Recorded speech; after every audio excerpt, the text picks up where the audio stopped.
Where were we? We were discussing John Kasich, Scott Walker, Mike Huckabee. Mike Huckabee. To Lou's point about Mike, and of course we all know him very well. Sure. He appeals so strongly to evangelicals who vote in huge percentages.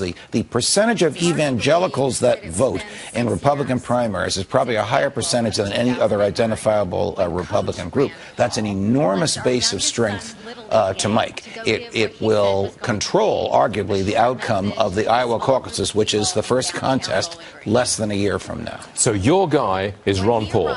Rand Paul. I'm sorry. But he's not running. I'm sorry. Rand Paul is your guy in this field. Is that true? Yes. Okay. Lou, would you tell us who your guy is? I don't have one yet. I've got to hear a lot more demagoguing before I can settle on one of this program. Let me tell you, this is Demagogue Central. So, Lou Dobbs on the fence, ladies and gentlemen.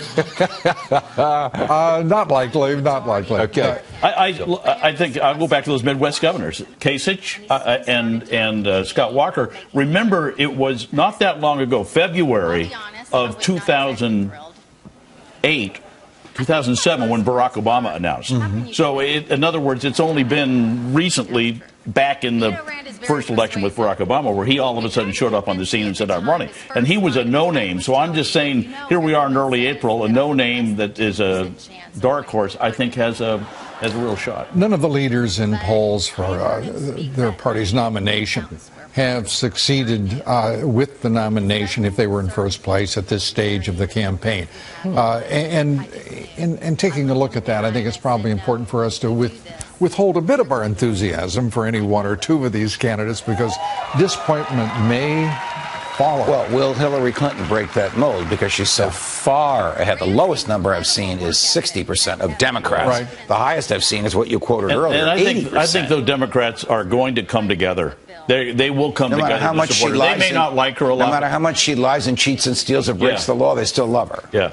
And they'll come together around Hillary Clinton. Yeah. Because there is nobody else. Yeah, yes. You know what's interesting is the Democrats may be falling into what has been the conventional Republican trap, going with the establishment anointed candidate, and the results have been calamitous for Republicans ever since they adopted that approach. Is she the Bob Dole of the Democrat Party? That's what I'm suggesting. It's a possibility. Yeah.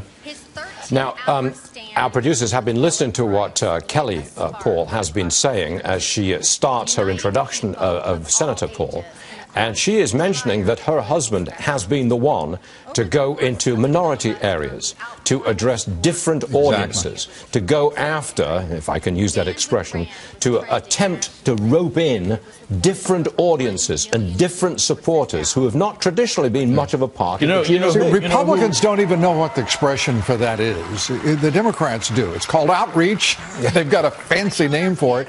It's broadening your base. It's reaching out to the entire community that makes up this nation. That's great, and will work fine for a vice presidential candidate.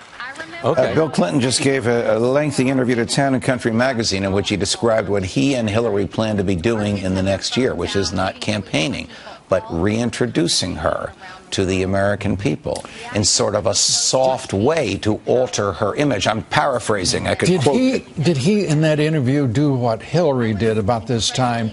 Introduce the idea of with voting for one, you get two? No, in fact, he does not say that at all. He basically says that he's going to be a backstage advisor while she reconnects with, again, I'm paraphrasing, while Hillary reconnects with the American people. I'm too controversial to be out front. Oh, boy. She's not. No, she now can't he's inoculating That's himself. her problem. That Bill Clinton connects and Hillary never has. That's the problem. I think he recognizes that, and I think there's a little bit of truth in what he was saying to Town and Country this morning. Can we agree on this?